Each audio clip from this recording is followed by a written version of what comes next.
Elevo os meus olhos para os montes, de onde me virá o meu socorro? O meu socorro vem do Senhor que criou os céus e a terra. Tudo posso naquele que me fortalece. Muito bom dia.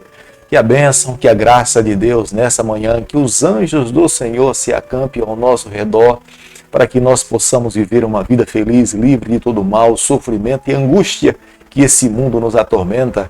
É por isso que a cada manhã, quando nos acordamos, os nossos primeiros pensamentos, os nossos olhos se voltam para o céu. Os nossos pensamentos são arrebatados até os tronos da graça do Senhor. E ali, diante do nosso Deus, nós nos curvamos, abrimos o nosso coração e contamos para Ele tudo aquilo que nós sofremos, as nossas ansiedades, os nossos anseios e os nossos sonhos também.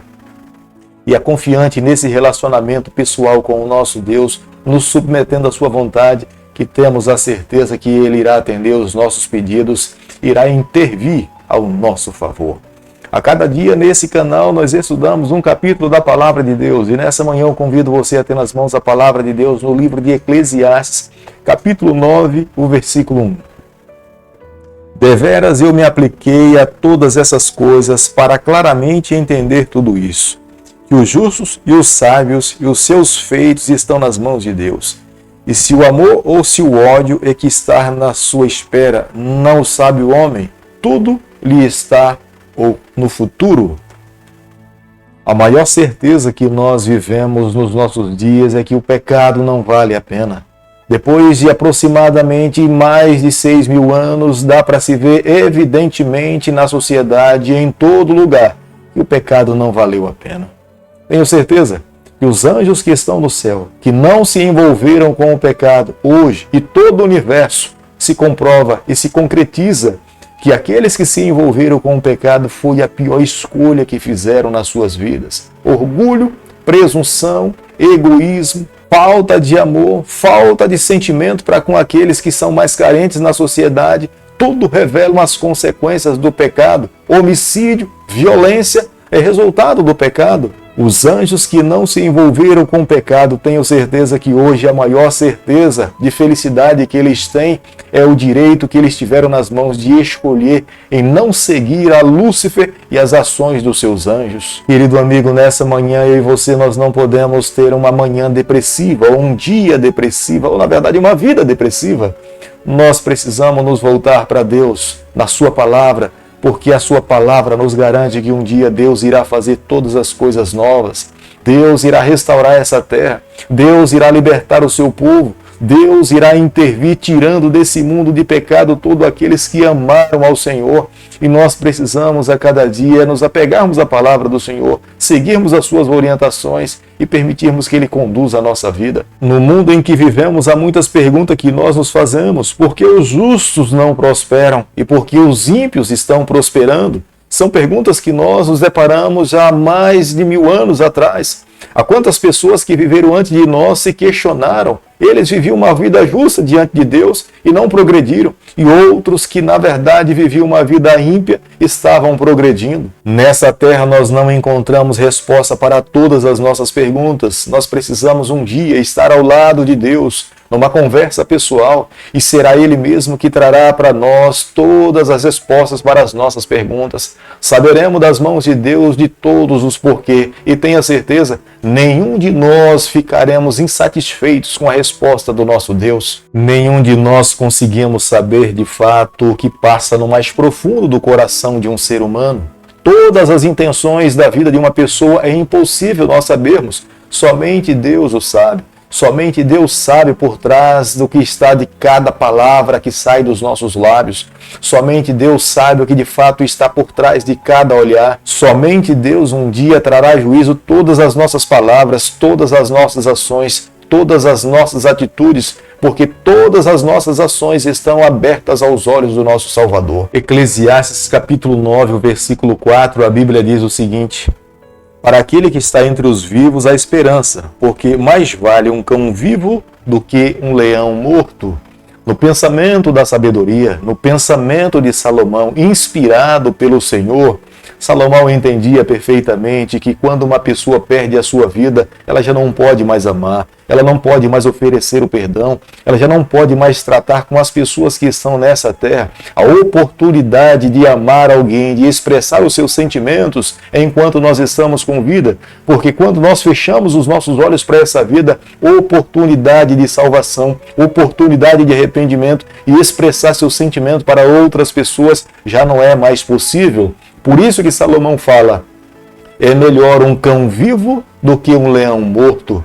Para Salomão, a bênção de Deus para uma vida, para uma família, era usufruir dos bens que Deus estava lhe concedendo. Ele deveria trabalhar, mas ao mesmo tempo também ele deveria comer do fruto dos seus trabalhos. Ele deveria estar ao lado da sua esposa, dos seus filhos. Isso de fato era viver uma vida sobre a bênção de Deus, usufruir da graça de Deus para os seus dias. Porque depois que uma pessoa fecha os seus olhos para essa vida, ela já não tem mais a oportunidade de retornar aqui a essa terra, conversar com as pessoas, expressar seu sentimento, as suas emoções. Quando nós morremos, a nossa história nessa terra é encerrada. Somente aqueles que creem em Jesus e se colocaram nas suas mãos serão convidados com Deus mais uma vez a voltar à vida, e eles receberão o convite do Senhor a viver com Ele eternamente. No versículo 9 do capítulo que nós estamos estudando nessa manhã, podemos compreender que o casamento era uma bênção para todo israelita. Deus determinou que aqueles que optassem pelo casamento deveriam viver uma vida fiel à sua esposa e ao seu esposo. O casamento foi criado por Deus quando Ele criou os seus primeiros filhos, Adão e Eva. Foi o próprio Deus que os abençoou para que eles pudessem viver uma vida feliz. Eles deveriam se multiplicar, e é uma das bênçãos do matrimônio conceber a graça de formar uma família. Pai e mãe têm a responsabilidade de orientar, ensinar, educar os seus filhos nos valores, nos princípios do reino eterno. Aqueles que vivem em fidelidade diante de Deus precisam gravar no coração uma verdade. Jamais serão esquecidos pelo Senhor. O nosso Deus não é como o ser humano, ele pode em dado momento ser beneficiado por alguma coisa, reconhecer alguém até com honra e glórias, mas depois de um tempo ele não mais se lembrar desses benefícios que ele recebeu. Mas o nosso Deus é diferente. A maneira como nós vivemos aqui nesse mundo será lembrada na eternidade. As nossas obras ficam registradas no livro do Senhor, e a maneira pela qual nós vivemos diante do nosso Deus, nós seremos chamados a estar com Ele por toda a eternidade. Cada um dos filhos que vivem nessa terra precisam viver um dia de cada vez, mas em harmonia com os ensinamentos do Senhor, mas em harmonia com a palavra de Deus, buscando a cada dia fazer mais de Deus e menos dessa terra. A maior certeza que cada um de nós temos que vivemos aqui nesse mundo é que um dia nós fecharemos os nossos olhos para essa vida. Mas hoje Deus coloca em nossas mãos o direito de fazermos as nossas escolhas. Deus espera que cada um de nós escolhamos amá-lo, segui-lo, viver de acordo com a sua palavra. Aqueles que hoje tomam essa decisão, os seus nomes estão sendo escritos no livro do Cordeiro. Eles receberão do nosso Deus o convite para se levantar, mesmo que tenham sido sepultados do pó da terra, para viver com o seu Deus por toda a eternidade. Mas aqueles que vivem em harmonia com a vontade de Deus, mesmo hoje, eles são mais felizes, eles são mais abençoados, eles na verdade têm a bênção de Deus sobre a sua vida. Infeliz é aquele que vive nesses dias e não tem a bênção de Deus sobre a sua vida. A morte é uma inimiga, nenhum de nós queremos morrer, todos nós sonhamos viver eternamente. Se é proposto para alguém passar pela morte, se tivermos a condição de escaparmos, todos nós iremos por esse caminho. Mas ela é inevitável. O pecado trouxe essa consequência. Para que nós possamos nos livrar da morte eterna, é necessário aceitar a Jesus, é necessário recebê-lo no coração, é necessário permitir que ele conduza a nossa vida. Aqueles que tomam essa atitude são libertos da morte, são libertos da escravidão do grilhão da morte, viverão com Deus e estarão com Deus por toda a eternidade. É a razão pela qual a cada dia a palavra de Deus nos convida a estarmos em comunhão com o nosso Pai, a entregar a nossa vida nas suas mãos. É um Pai de amor, é um Deus presente, é um Deus amigo. Ele está ao nosso lado em toda e qualquer circunstâncias. O maior desejo de Deus é salvar todos os seus filhos. Eu entendo que o nosso Deus é como o pai da parábola do filho pródigo. Ele nos recebe, ele nos abraça, Embora o filho chegue com todo o odor, com toda a roupa rasgada, suja, mas é o próprio pai que lhe oferece uma nova vestimenta para que ele possa então viver uma nova vida dentro da sua própria casa.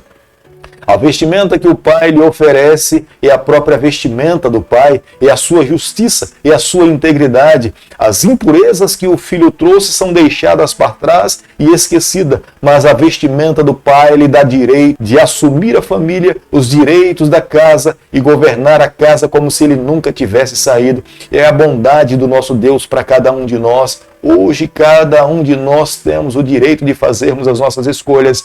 E o meu pedido a Deus é que nós escolhamos nos colocar nos braços do Senhor e viver com Ele para todo sempre. Querido Pai, em Tuas mãos nessa manhã nós nos colocamos. Queremos ser do Senhor por toda a nossa vida. Fica conosco no decorrer desse dia. É o nosso pedido e a nossa oração e o fazemos em nome de Jesus. Que o Senhor te abençoe e te guarde. Que Ele faça resplandecer o seu rosto sobre você, que Ele tenha misericórdia de você, que sobre você nessa manhã Ele levante seu rosto e conceda a sua paz em nome de Jesus. Amém.